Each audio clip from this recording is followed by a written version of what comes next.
All right, 91.9 Farm FM uwezo mtima kutuli program yeitibwa Family Clinic. Nze Nancha Lydia Magezi mchala Kasinde mu program eno mutubera okulaba ensonga eza family in general, family in general.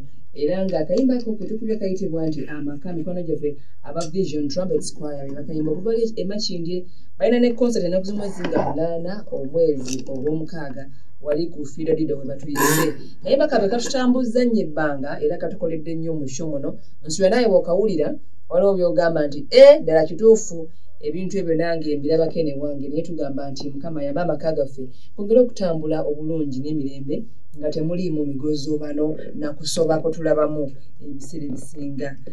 Friday wedde saliwo naye omukyala Namanda Catherine tukwebaza nnyo okuba wantuliramu ddala bulungi era walimu ne mukadde Medicine Mudulabe Kongolo era ensonga ey'okulaba nga tugenda mu byenfuna by'amaka family and work balance bagintroducing omusajja ayinza okubeera eyo nga agamba amaka gange gatabuse kubanga nze nkola nzekka tugenda obizuula nga kumbe n'omukyala waka waali alina byakola biwandole tosobola kukola ng'oli ku mirimu gyo kyetugenda okwongera okukwatako ekyo eky'emirimu ate wamu mu maka gaffe. Mukadde Medicine sebo tusanyuse nnyo okulabako enkya yaleero. Amina nnyabo. Obulamu. Mukama twagala okumuwa ekitiibwa omugulumiza n'okumutendereza atuleseewo nga tuli balamu era tumwebaza. Amina. Tuludde okulabagana naye katulabaganye abantu tubannyonnyole ku nsonga eyo. Ensonga eno ey'emirimu era ennaku zino tusumbuyira ddala mu maka kadde.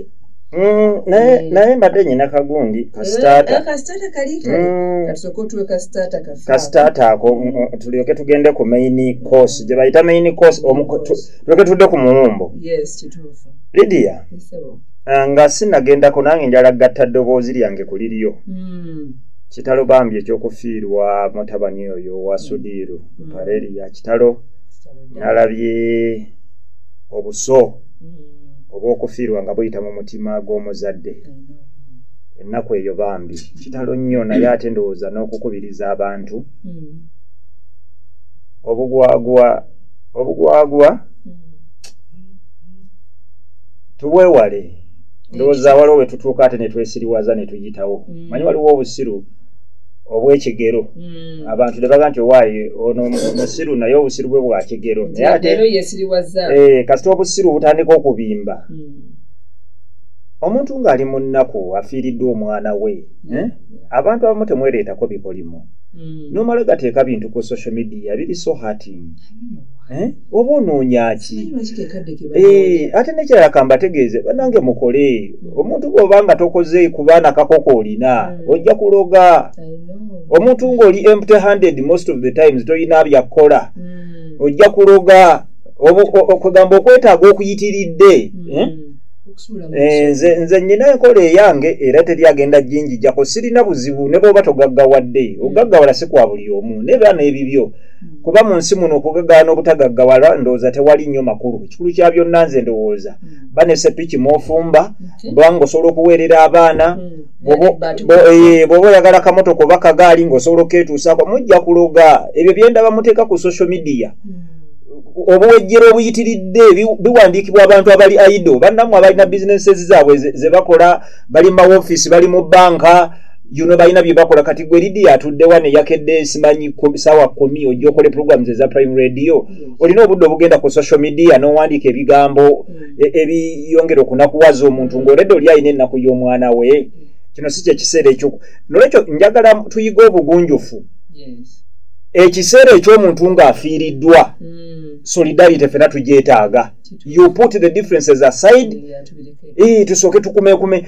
sikyogera ku Sudiru yekka nkirabye nnyo ne ku bantu abalala era kyekuusa ne ku kulwala waliwo omukungu ali mu gavumenti kati as we speak era y'omu ku bamanyikiddwa ennyo okubeera ab'amaanyi ababadde ab'amaanyi omukyalo oyo nakati olaba era mwali akyavuga w'amaanyi ne bagira ne bakwata ebifaananyi bye ng'alwadde ne bajjayo n'ebyobuto ne bayogera omugambo bannange ku social media buli awuliriza program eno nga gy'oli muteekeeyo sanite manyi abagwagwa bangi bali eyo bakiyita simanyi kuyisa gaali mu bantu bayisa gaali mu bakungu bawalampa bakabaka bawalampa bapulezidenti newankubadde nnyinza okuba nnyina abantu bangi besikkaanya nabo politikale nnyinza n'okuba nnyina abantu besikkaanya nabo mu byenzikiriza naye kye bayita the baseline ey'obugunjufu n'obutegeevu tuwe abantu abakulu abatusinga ekitiibwa tumanye n'obudde butubeeramu kiki tumanyi twogera ki ne communication tukireeta tutya ekigambo kye twagala weebale nnyo ate ku mukutu ogwo kambategeeze okuleka ng'era busiru bwe bujja ne bukukwatako teri akukwata mikono kuwandiisa ky'otayagala bw'oba tolina kyakuwandiika sirika baganda bagamba asirise takola ki kosi nyirawe sikikiririza nnyo ekigambo ekyo naye ekyokusirika naye kakati wano ate kikolerawo ku social media sirika tojja kukola ki tojja kwejjusa Lydia katono nnyo kenayagadde empiseewo ine minato 2 muteekawo gye njagala abantu oba kasitaata ke njagala abantu babeere nako abantu Lydia bakitegeere nti bwe tukula tetukula mu mubiri gwokka n'ebirala bikula tetukula ku kyetulaba ebweru yokka ne munda tukula Lydia bwe nkwata ekifaananyi ky'omukazi ali mu myaka 5 oba 6 n'enjigyayo ekifaananyi kye nga muvubuka myaka 18 ogigera kukisanga ekifaananyi ekyo nga kirikulaga omuntu omuto kiri ekyobukadde ate kino nga kikulaga amini ekyobuto nga kikulaga omuntu omuto nga akyali muvubuka kati ate bw'agenda akula ogenda kumulaba nga mulala ne bw'abeera musajja olwayo singa nkuta ebifaananyi byange ne mbikulagako nga ndi mulenzi muto birabika bwalako bwenfaanana olwaleero kyokka ate nga sinnagenda mu bazeeyi ndi mu ttuluba ly'abasajja bayita abasajja abakulu siri mu ttuluba ly'abasajja bazeeyi naye even at that bw'otunula difference ekola ki weeri kati njala okulabula abantu mu segment ey'amaka bwe twali tutegeera ebintu emabega eri nga tukyali bato obwongo buzze bukula bingi bizze bikyuka bannange twapudeetinge kompyuta zino kati ennaku zino zitubuuza notubuuza should we update now oba twapudeetinge kiro in other words baagala software bamukyuse bakuteerewo ensi ekyuka ku sipiidi ey'ekika kya waggulu nnyo nti buli bw'osigalira nga gwe osigadde amaka oyagala gaddukanya nga jjajjawo bwe yali agaddukanya ntunulidde ebintu ebimu nga tebikkirizikana kukkirizika oli n'akwata omuggo si nti omuggo agwetaaga naye yakula alaba jjajjawo akwata omuggo kakati yeeteeka mu mbeera nga naye newankubadde akyali mu myaka egiteetaaga na muggo n'azunga n'omuggo nsaba nga neegayirira ku puroguramu eno tandika okunoonya ebitabo ebyo osome ku maka ategeera ebintu nga bwe bitambula manya ebisoomooza abantu laba ebikola n'ebitakola amaka gano ku family clinic lwaki tujjako buli kaseera twagala okuteekako essira nti omuntu si buli kye wali omanyi nti kikyali relevant kikola si buli bwe baali bakwata omukazi mabega eri nti na buli kati bw'omukwata bwotyo binaakola ebintu bikyuse nnyo n'ekyo tugende n'okuyiga n'okumanya kijja kuleeta enjawulo n'okujamba amaka gaffe waliwo ebintu ebimu bye tuteekeddwa okumaintaininga n'okubinyweza era ndooza bye bimu ku biri ne mu buwangwa nenda kusigala nga neetengereredde owatali kutiisibwatiisibwa okusigala nga nkyebuuza obuwangwa bwe tulemerako obumu ddala bukola Lydia njala kutegeka omuwuliriza ali ku program one time tugenda kuleeta topic eri very highly controversial I have met a number of young girls ku aspect y'okusika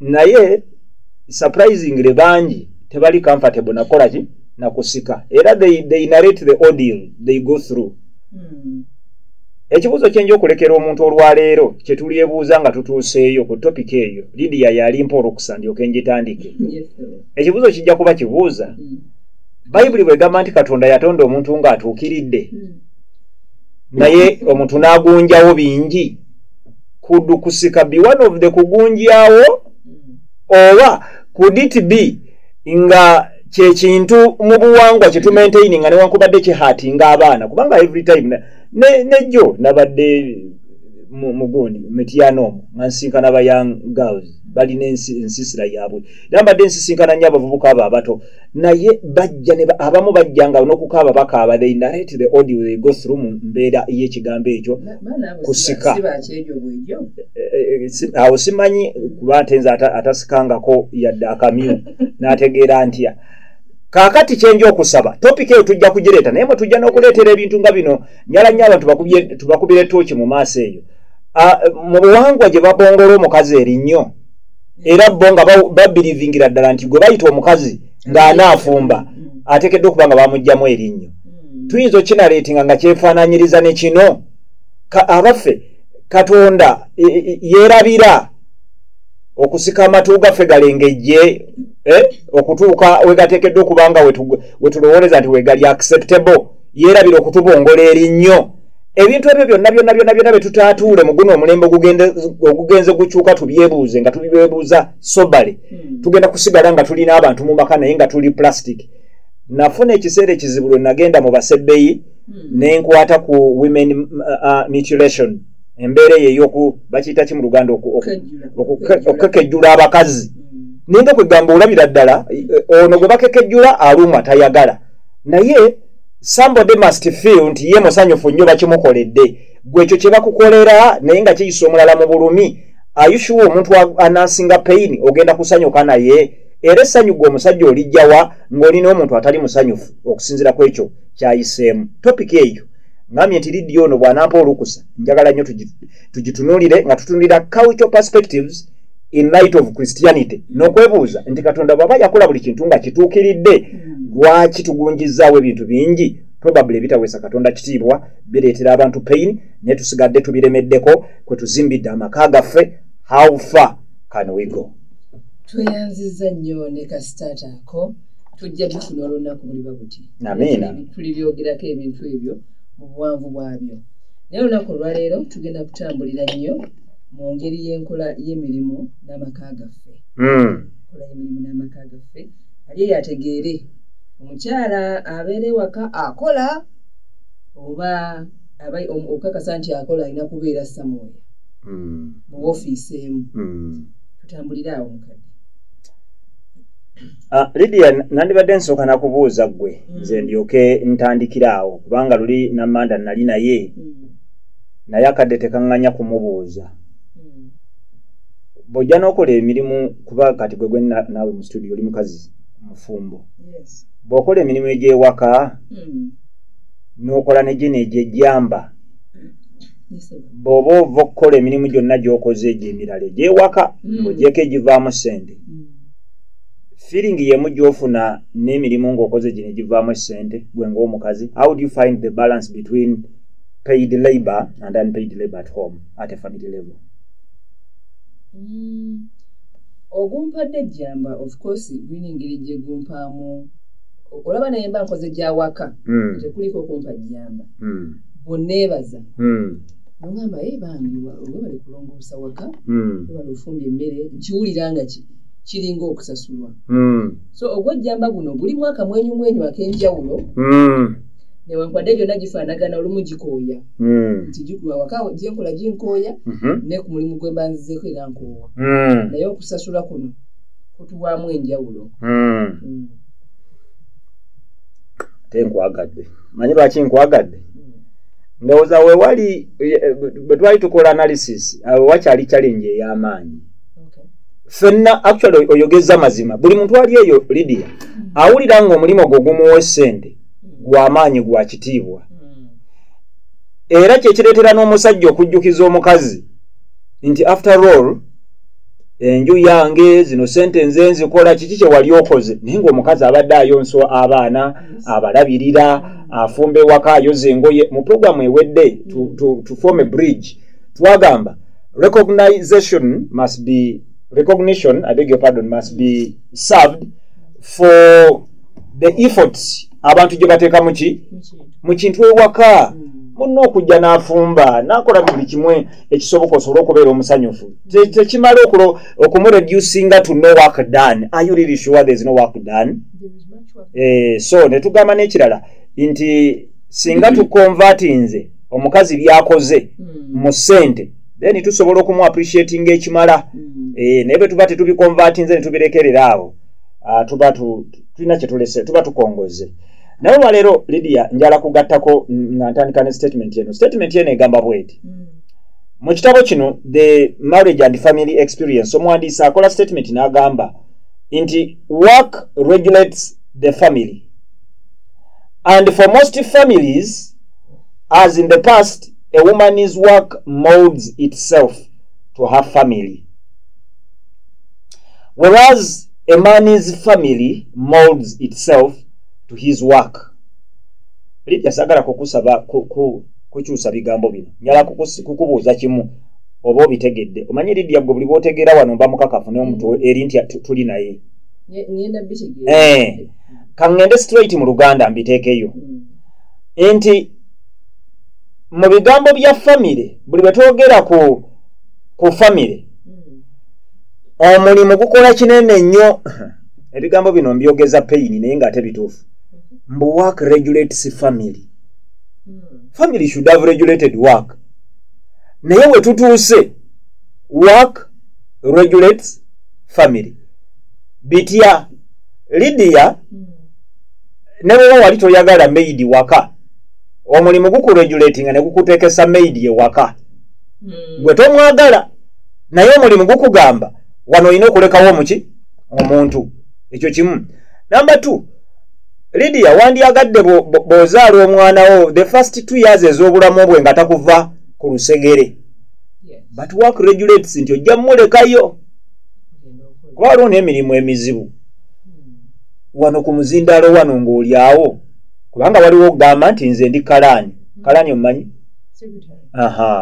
bwe mba ndi secretary oba kalaani akaana kayinza okukaaba nga bwe mpandiika kakati Lydia ku muzindaalo awo oli okayonsa otya era bwe kanaagiramu nti omanye emirimu egimu giri sensitive nti Lydia eno studio giraba the moment omwana n'akaabako bukaabi bwati bwe pa that's enough put off kwawuliriza kuba tasuubirayo kabebi kuleka nga mwagane nti tulina gwe twakyazizza ali mu studio za Prime Radio alimu n'omwana so patterns zaffe eza family emirimu gye gituditamininga bwe tunaabeera njagala agoberera program agoberere bulungi nnyo ewantu wano we tutuuse we tuli kubanga wakulu naye omwandiisi n'agattako n'agamba nti nga bwe kyali n'emabega omulimu gw'omukazi gwo gwebulungulula famire ye nawe njagalira okuba nga ndi ku TV ndaga abantu ebintu bino omulimu gw'omukazi gwetooloola famire ye nucleus is the family for a woman ekyetooloola ku peripherals mirimu mbu naye eri omusajja the family surrounds his work life. Lydia tuli fenna tujja kamba tuuse omukazi omutima gw'obulamu bwe generally speaking there are exceptions of course omutima gw'omukazi famire ye baana be n'alyoka yeetooloolezaako famire era kyava arizayininga ne ku mulimu asooka afuna olubuto nyina omuwala gwe mmanyi baamuga nti bona bokyali mu dduka wa banka oyo tojja kufuna mbuto bajja kukola kyonna ekisoboka embuto tezijja kukwatayo va ku mulimu kakazi katu ne kava ku mulimu ne tukasabira abasawo abo oluusi mbuwulirizanga amagezi gaabwe irese bwekagira nga olubuto kalufuna naye omulimu teyagusigaza yarizayininga agende kubanga embuto zagaananga conceiving ne kugaana ne bamuwa amagezi nti weetaaga okubanga oli emotionally stable oli okay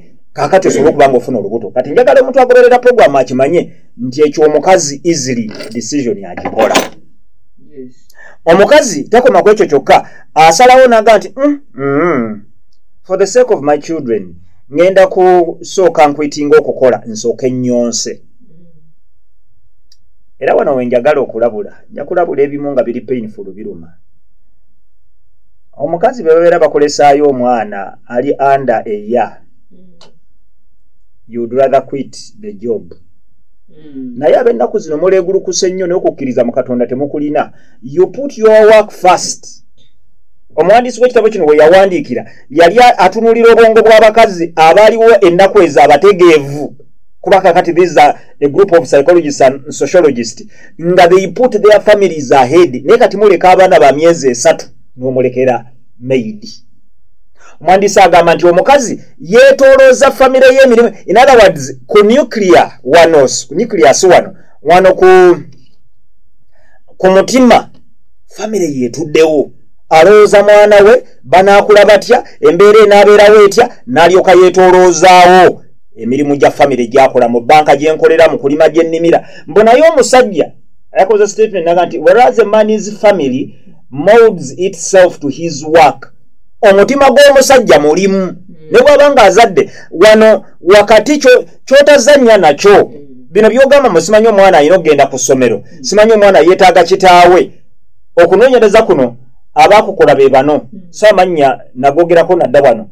Tuyinamu Ross, ROSS, ne tubeera ne Miroski.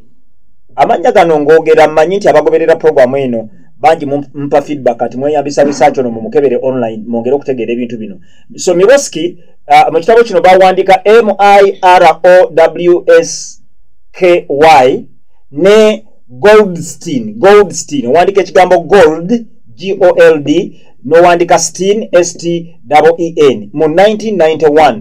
Banoonyereza ne bagamba nti omulimu gw'omusajja gwe guli wakati w'obulamu bwe, famire n'olyoka ogireeta yeyeetooloola.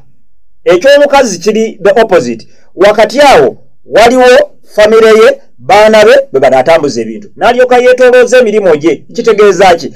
Nti generally speaking omukazi can give up on work, and indeed many of them tubalabye. Abakazi abo abasinga be mulaba abali eyo be mutaminga ng'abanafu, abaagaana okugenda mu banka, abaagaana okugenda mu mastudio. Bano balidiya bokasi be bamanyi okukola programs eza ku radio ennungi. Abakazi gye bali abalala who are equally good nga balidiya bano. Naye baasalawo abamu ne bagamba nti nze for the sake of my family sigenda genda mu banka, kanjireete ndeeta ne wazito kyaleetayo ewazito.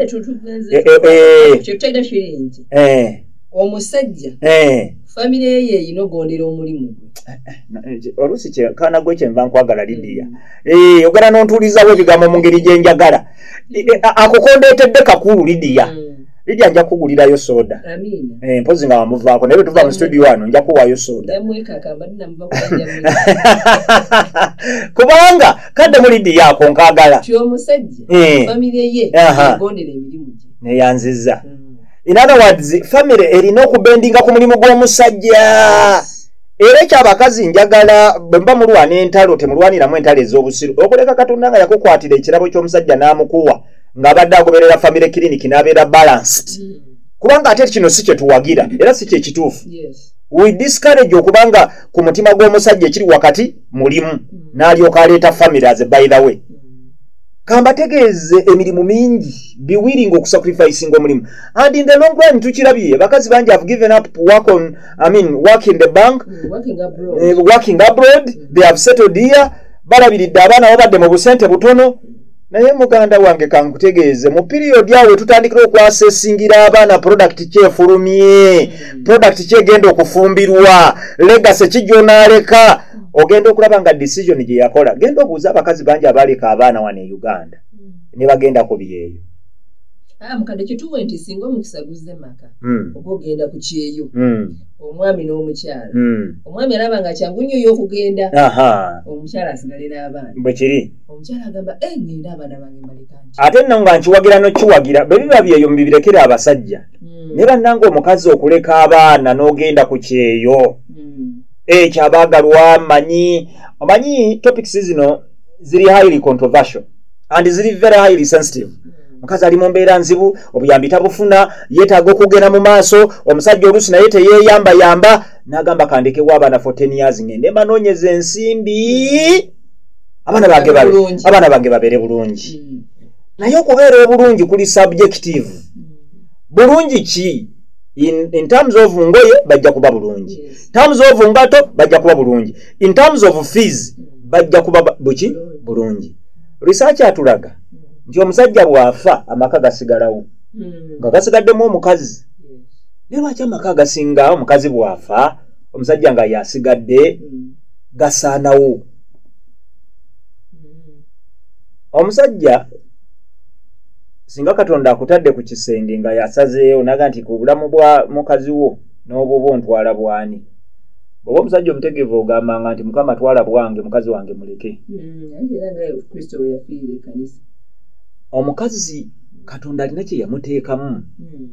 Kyensaba buli musajja ali eyo akiyige ate akikozese to the advantage of the family. Omukazi asobola okuwaayo byonna, asobola okuba nga asiga naye newankubadde awaayo byonna, omuwandiisi w'ekitabo kinaagamba tasobola kufuuka musajja waka, tasobola kuzannya kitundu kya ddadi. And that's where the pain is. Nti omusajja gwe emirimu gyo naye wandibadde gy'osurroundinga family. Omuwandiisi mu kitabo yakoze statement n'agamba nti ng'ogyeko okwebaka outside of sleeping, probably the single activity to which the majority of employed men and women devote the most time is their jobs, and we are working more and more. Njala kutandika nono Lydia ali mu studio nange. Lydia tebakulimbanga kuva woozuukukira paka weebakira. Prime Radio n'emirimu gyo gye weekozesa bakufuna nnyo okusinga famire yo. It applies to me as well. Agala awulirize alowooze nti Lydia olwaleero nga namujjidde mujjiya.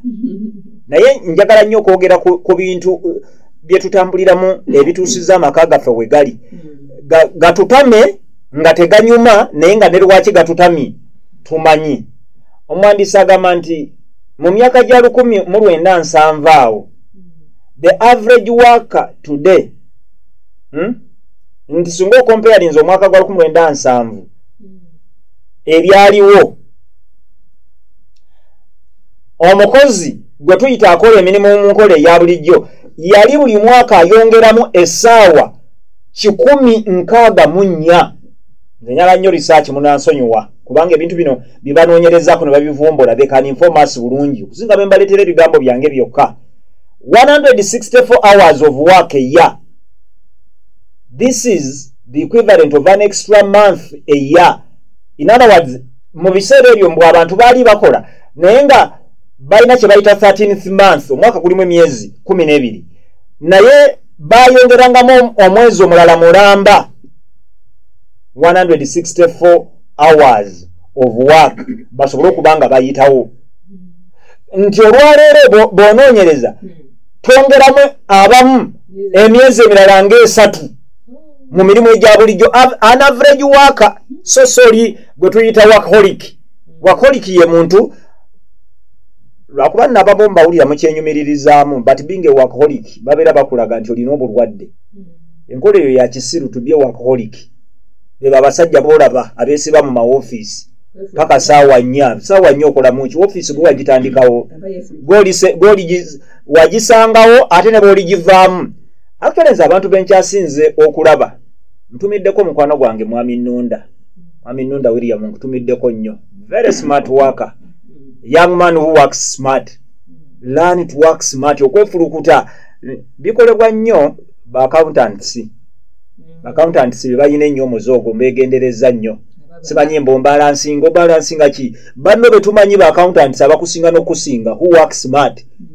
Saawa 10 kitundu bwe kiti nga ategeka okuva ku table ye.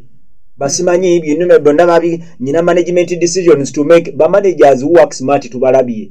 Actually ba managers who work smart bone office bazifuluma saawa 8 9 najja nakola buli kintu ekiteekeddwa okukolebwa n'ebirala ebinganga ebyo, as opposed kuba n'abasajja abafuluma office saawa 4 ne beesibira ne mu office. Actually lwakuba temukimanyi mwesibidde mu office n'omuwala mb'omukyabalansinga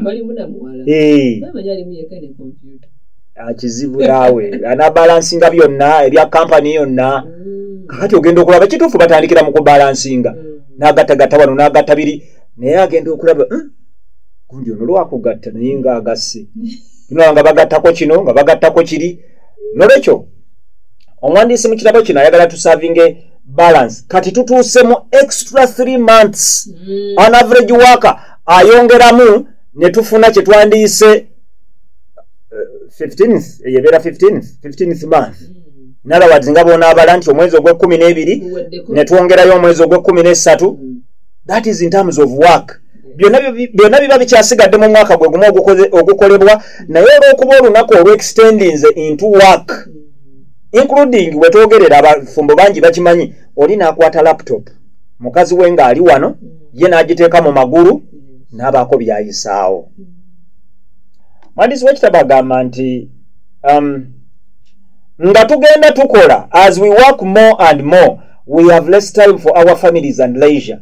Most of us know that from our own experiences that our work or studies affect our personal relationships. We carry our workplace stress home with us. Work-family conflict, especially relating to work schedules and demands and to children at home, is often a painful source of stress. Ojabisanga wali ku Menagan MENAGHAN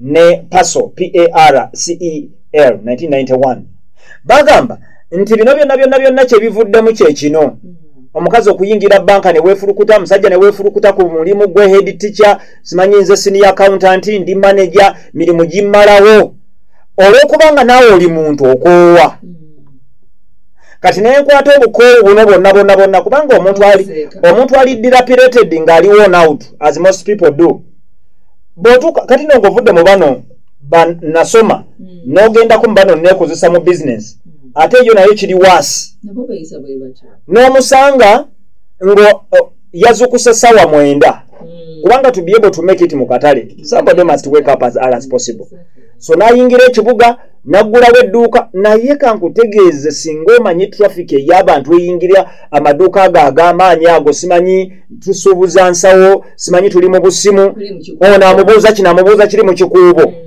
gwe omuntu owa bulijjo atamanyidde kubeera mu kikuubo bakuwa essaawa 2 zokka n'owulira kamunguluze nze buli bwe mba mpita mu kikuubo saagala kulima nga sisitopinze namu naye nga nnoonyezaawo bunoonya kkubo ntambule mpitewo okusala okuva ku side emu okudda ku ndala ngenda okuvaamu nga mpuliramu engeri yaluuka munguluze ono akuyitako naye kakati ono ye anoonya chenji anoonya mu kaveera gwasibira ebintu bino kakati oyo ye musajja addayo ewaka ng'alina bebi eyadduse n'amulaba obanga abuuka ku bodaboda obanga ava mu mmotoka najja n'ahaginga amagulu mwana nadduka bw'ati n'akwata ddadi we era bw'ati bw'atuula mu ntebe bw'asinkinga bw'ati mu ntebe ekiddirira kusumagira bw'aba tasumagidde alina essente ze yeewoze naye nga bwe yaggyeko ssente yamugambye nti we zinaatuukira essaawa 6 ogw'ekiro bino bye neewolera ssente nsuubule banaaba bampadde obukadde 10 nga mbukuwadde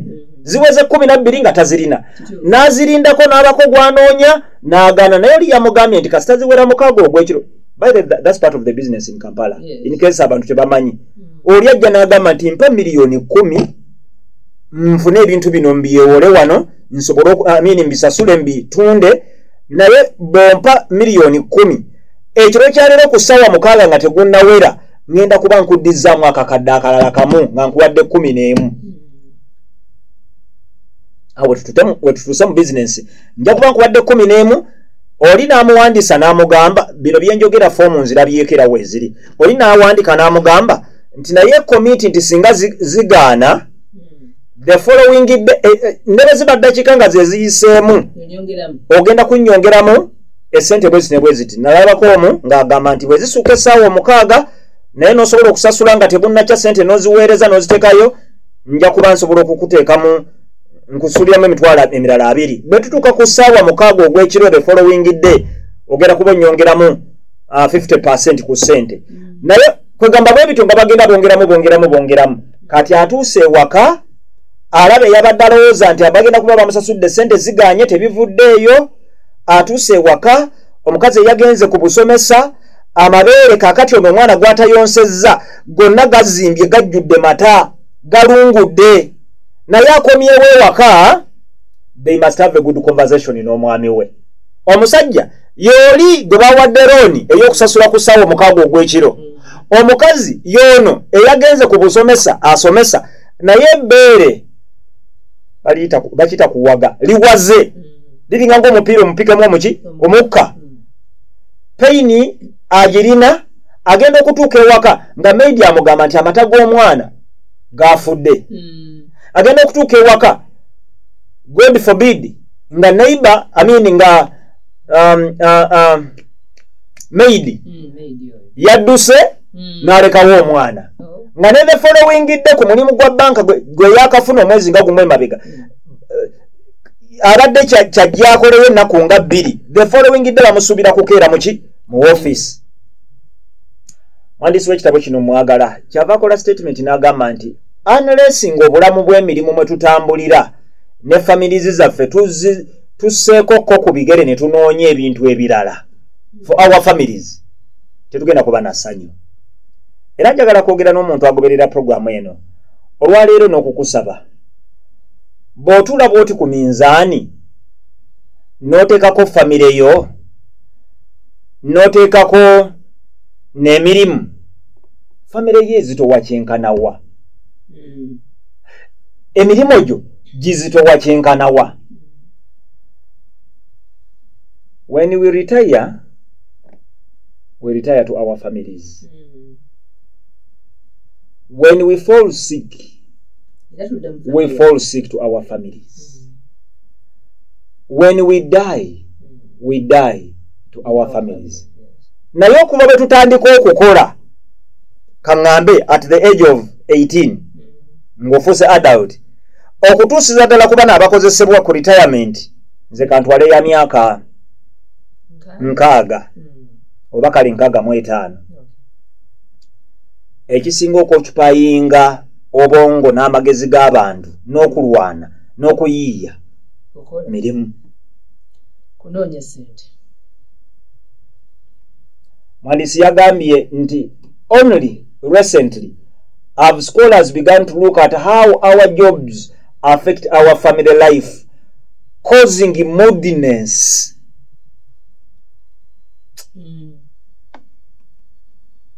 Omanyi Lydia, nyala tuyambe to get to the underlying issues ezisumbuwa families. Omwandiisi w'ekitabo akozesa akagambo moodiness. Kambeere ku mirimu mwegendereze nnyo. Omuwala oyo bw'atyo si bw'ali. Ogenda okulaba munyumya n'omuntu from nowhere. Ogenda okulaba ayogera bubi. Face ekyuse. Katonda bw'atyo si bwe yamutonda. Naye kakati ajjudde stress ya figures. Sister wange yakolako mu banka nannyumiza banka. Era nze emirimu egimu kugyesiinza kwegomba kukola. Ne bw'okubisaamu wano wendi ng'oggyeko emirimu egyange gye nneekozesa naye n'okeera enkya n'oŋŋamba nti essente Bible Society zempa omwezi okubisizaamu emirundi 2 ŋŋende mu mulimu gwa banka sivaawo kubanga toyinza kuŋŋamba and you are prone to making these mistakes. Mu banka omuntu asobola okujja n'akola ensobi nga yaakajja naddala abaana abo fresh from the university ne babawa emirimu najja akola bagita shortage ya miliyoni 2 n'azikola olwaleero. Katonda baba tamugendeddeeko ne wiiki ejja n'aziddamu n'akolayo shortage ya already ku banka ezisinga obungi nga bezisasulwa mu Uganda omwana ono ali ku wali agaba ssente shortage gyakoze esinga n'obungi bw'essente ze bamusuubira. Era waliwo abaana abakola mu banka oba gavumenti enaayamba entya bakola shortage n'amalako omwaka mulamba ng'akutte ssente za myezi nga 3 naye asasula akutte ezize zatutte waka myezi 3 giri emyezi esigadde abadde asasula ssente mu shortage zatamanyiiko mayitire. Kakati oyo ye mukazi gw'osisinkana ewaka n'obeera pissed off lwaki takuwadde sex. Oyo ye musajja gwe babanja nga bamuwadde looni ku makya gy'ateekeddwa okusasula before midnight. Yoyo omusajja gw'osuubira bwadde ewaka kubanga family clinic bakuyigiriza omusajja we yandibadde akuhagingako yandibadde akulerako oyo gw'oyagala akole ki akulereko. Omwandiisi yavudde agamba nti only recently have scholars begun to look at how our jobs affect our family life, causing moodiness, causing fatigue.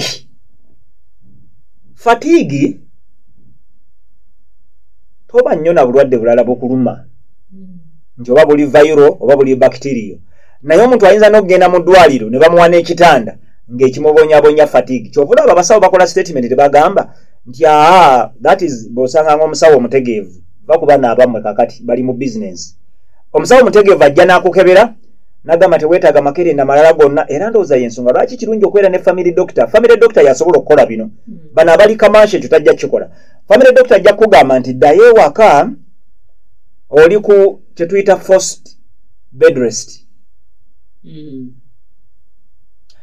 fe ku mirimu tulina kyetuyita leave era tusuubira omukozi leave ove ku mulimu for at least ennaku nga 24 ku muzindaalo oveeko waliwo program emu gye njagala ennyo ku rediyo emu sirina lukusa nandigyogedde naye mbadde mpulira mukozi oyo kati atutte wiiki agenda kukwata mu yakusatu y'omu ku bantu bempuliriza ennyo gwe njagala taliiyo kati mbadde fosti mbadde nyinayo mukwano gwange nga mumanyi ne mugamba owaayi mukwano gwange gwentera okuwulira programu eyo bw'aba agikola njagala nnyo nga simuwulira kiki what happened naŋŋamba nti ali ku liivu rediyo mbeka z'omanyi ng'abakozi ku muzindalo bavaako lunaku lumu bavaako naku 2 twagala tuwulire mwezi mulamba nga Lydia tuli ku muzindalo kuno one full month and it is possible kakati Lydia alyoka agenda afuna obudde nga bw'abaana be agenda afuna obudde buno obudde bw'abadde akeera kati this time round Lydia obudde buno abenga abuwadde mwami we abuwadde baana be agenda okudda ku muzindaalo n'okwewuunya ojja kwewuunya twagala tuwulire nti head teacher office yagireseewo 1 full month working days within a month ng'ogyeko weekends taliimu agenze naye office etambula namu era terina bizibu omwandisi yabadde awandika n'agamba nti yengeri moodiness kyeki tukiyite ki mu Luganda era awo weesungusula onyiganyiga ebyekisiru naye byonna byonna obijje ku mulimu ate kaka ne bitandika okulya family ngenda kumaliriza n'akagambo ke bayita work spillover omuwandiisi ono tatukoze bubi atukoze bulungi kubanga atuyigiriza terminologies nnyingi ezitali mu kwogera kwe tumanyi okwaffe okwa bulijjo naye nga obugambo obwo lwaki mbukuteekamu bukuyambe ojjukire ng'ebintu ebimu obibalansinge nayegadde nnyo wano agamba nti common sense as well as our own fatigue suggests that work spillover the effect of work on other aspects of our lives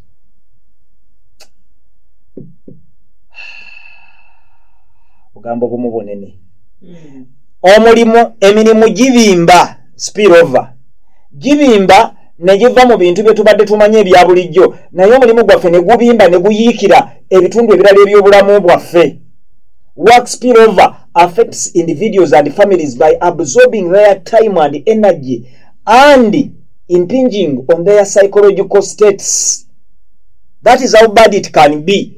Nti omuntu atandika okuba nga awaanyisibwa omulimu bwe gutandika okubimba ne guva we gwandibadde gukoma gugenda gukosa abantu bo bennyini abakola emirimu gugenda gukosa families zaffe zennyini mwe tuli obudde bwaffe n'amaanyi gaffe awamu n'amagezi gaffe n'embeera zaffe endowooza yaffe n'amagezi okutwaliza ewamu ne bigenda nga bisereba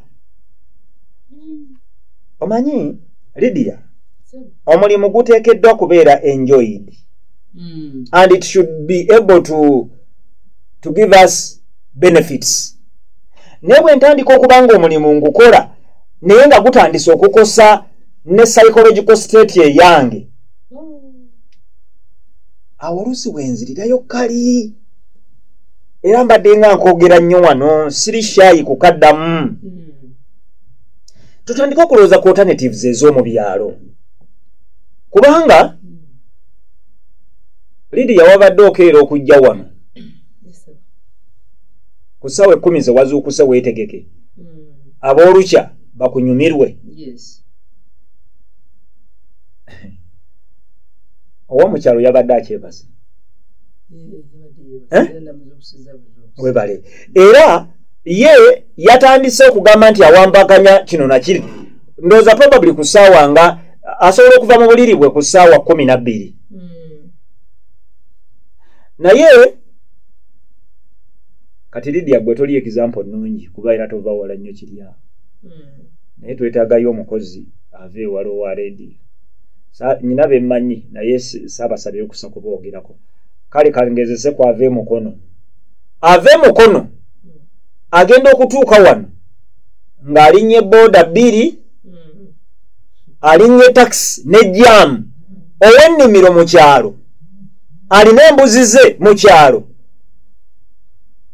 era amaka mangu gakukuuma ng'oli mu kyalo abantu mu byalo bakuumye amaka okusinga ab'ekibuga ebale stress ow'omulimu mulala nolwekyo mu nsi nkiddamu nnyo tusamaaliridde nnyo ne ssente okwagala okuvuga emmotoka ez'akabi naye nga mu mmotoka omwo occupants of the car are not happy. The car is, flashy. Motoka ya bimyanso, enyuma okulaba. The house is flashy. Enyumba ya kabi, but who are the occupants? What is the quality of life of the occupants of those cars, of those houses? Omwandisa akoze statement n'agamba nti netukosebwa tutyo. Work is as much a part of marriage as love is. Nti ng'okwagala bwe kwandibadde ekitundu ennyo nnyo love ku bufumbo bwe kityo n'okukola bwe kuli ebigenda mu maaso ku mulimu frustration kye ki mu Luganda embeera gye tuwuliramu nga bye tubadde twagala tebibadde nga bwe biri when we are frustrated.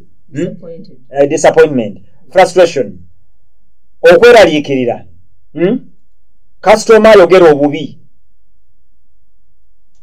boss atali reasonable, okola ne mukamawo omunnyonnyodde nti enkuba yabadde etonnya kyekintuusiza 20 minutes okuba nga ndi late n'akubuuza oba omulimu gwa jjajjaawo omwandiisi agamba unreasonable boss.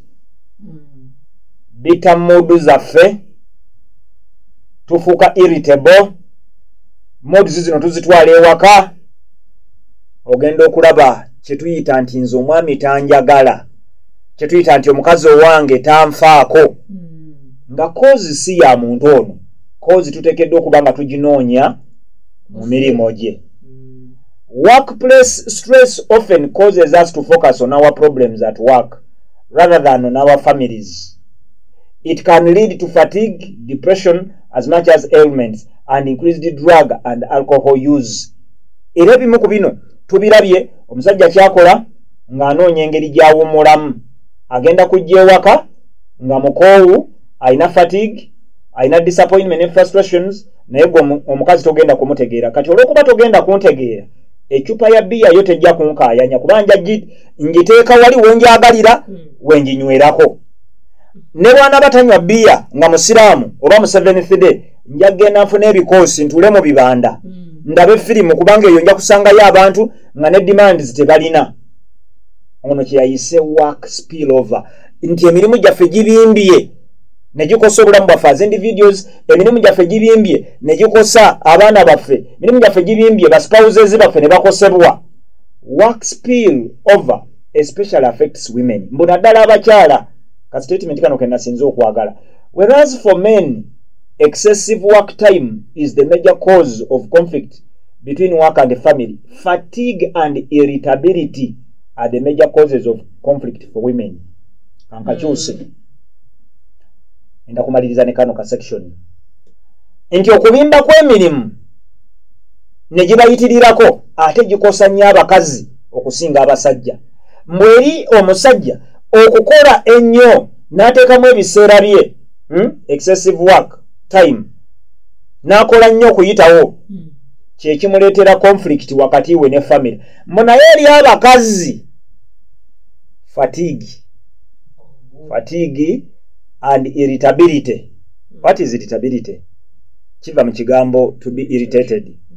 naye irritability twandikiisenga omuntu okubeera awo nga kwegamba avavaako kwegamba anyiganyiga acyankalana nti eri abakazi fatigue and irritability are the major causes of conflict for women bye bireetera abakazi obukuubagano.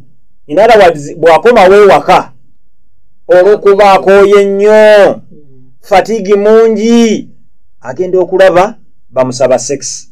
Nagamba bannange singa ogumiikirizaako ku wiikendi sajja nagamba ogambye ki wiikendi nze sex mbadde mwagala kati gwate onjuliza ku wiikendi omukazi aba abatakutegeera kubanga akusuubira at that level. Nancy Van Pelt mu kitabo kye ndowooza to have and to hold bemba serabidde akola statement n'agamba nti omukazi yaasuubira nti nga bw'awulira nti mukoowu deserving arrest omusajja yandibadde understanding enough to postpone sex. Muyate omusajja on the other hand agamba nti omukazi would understand so much nti omusajja can't do without sex. Kakati nolyoka olaba bwezaaka.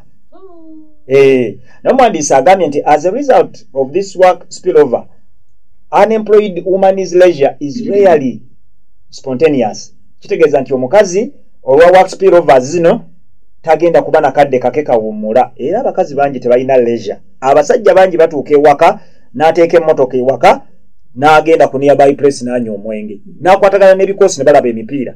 Omukazi fatigue nga bwe yazze nayo n'ava nayo ku mulimu n'atuukira mu baana n'ayonsa n'alabirira bano n'ategeka buli kintu n'akuterayo n'amazzi n'omukonkona ng'abadde yakateeka omutwe wansi ku ssaawa 5 oba 6. Ekyo kyokka ekyo mukonkona akugulire ng'abadde kyajja ateekewo omutwe kati kyandibadde kikomaawo naye n'oyagala olya emmere n'amanya nti olidde emmere yokka ate n'oyagala weebale kati n'amanya nti owange kale bambi abadde alina okulya agenda okulaba nga n'ekyekiro nakyokoze otya okisabye. Kakati nsaba bwe tunaaba twogera ku issues zino ne mu maaso kubanga olwaleero si tojja tuwulira nga tutaddewo stop topic tukyagitunuulira wabeerewo okusooka okutegeera context yeno. Enzibu nti nsobola okutunuulira mukazi wange, nsobola okutunuulira omwami wange, feesi ye n'ekisungu kye ne mudu n'ensi ye ne sigifuula pasono. Amagezi ago gasangibwa n'abantu batono.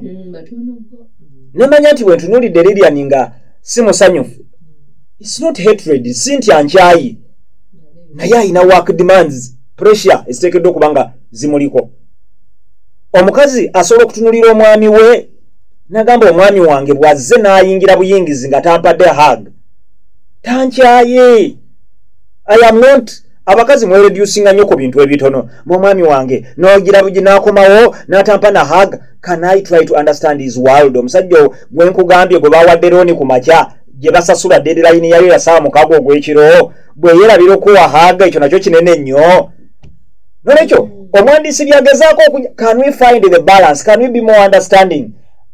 It is fitted in or planned around our household work ali ku mukazi and paid work. Inti omukazi ne waba afuna leisure ka leisure ke katambulira mu mirimu gy'ateekeddwa okuba nga akola ewaka egya family oba emirimu gy'akola egimusasulwa. In addition, the stress a husband experiences at his work can diminish his wife's emotional health. Inti stress omusajja gwafuna olw'okuba nga yenyigidde nnyo mu mirimu, talina kadde ku mulimu, demands mpitirivu nnyo, omulimu gwe gumukoyeza bw'ajja ewaka ogenda okulaba tajja kubeera as loving nga bwe yandibadde. Naye olwaleero maliriza bwe nti mu statement nga mpamu ne ku magezi akatono ebisigadde tulabiraba mu maaso eyo, naye sandyagadde kubalinza amagezi ga mu maaso n'olwaleero kamaweeyoko kamu. Tunuulira omulimu gwo olabe biki by'oteekeddwa okuba nga weesonyiwa ku gwo. Omulimu nsobola okwesonyiwa omulimu ogwonkozesa ne ku weekend. Omulimu gwonkozesa ku Monday paka Friday kyokka ne Saturday bagisabye ne Sunday bagisabye. Are you really sure omuntu akola emirimu egifaanana bwe giti ogwana obufumbo? Ekyo kibuuzo saagala kikuddiramu. Omuntu ng'okola Monday to Monday oyingira ssaawa 4 ez'ekiro. Are you really sure ogwanira obufumbo oba wali oteekeddwa obupostponinga? Ekyokubiri, nsobola okusalawo n'enkwitinga nenva ku ssente nnyingi n'enzira ku ntono. Abantu bwe batyo mbalabye nnyo. Naga nti babadde bampa obukadde 8 take home. Naye demands z'obukadde 8 sijja kubusobola ne famire yange. Kangende ku mulimu gwa bukadde 3. Naye nga gundekera obudde okuva ku ssaawa 12 nga ntuuse ewaka paka bwe naakeera ku makya ku mulimu ndipotinga ssaawa 2. Wakati awo emotionally ndi present for my family. Gundekera weekend ku Sabbiiti bw'oba oli mu Advent ngende nsinze. Ku Sunday bw'oba oli mu Catholic Church of Uganda Pentecostal ngende mu ekereziya mu kanisa nsabe. Nolwekyo emirimu ndowooza newankubadde gitumalawo naye gitandika na decision gye tukola. Nsobola okusalawo nengamba kangende ku mirimu nga ejja bano balidiyo. Bano balidiyo bakola emirimu emirungi. Akola n'ava ku makya ssaawa bwe ziwera 4 nga nyusi. Lucha uvamu saa mekalidia. Sawa nyanga akoze atya nga nyusi. Yiika kati ndowooza obudde obubeerawo nabo bwa kasinde. Mukama bampera omukisa.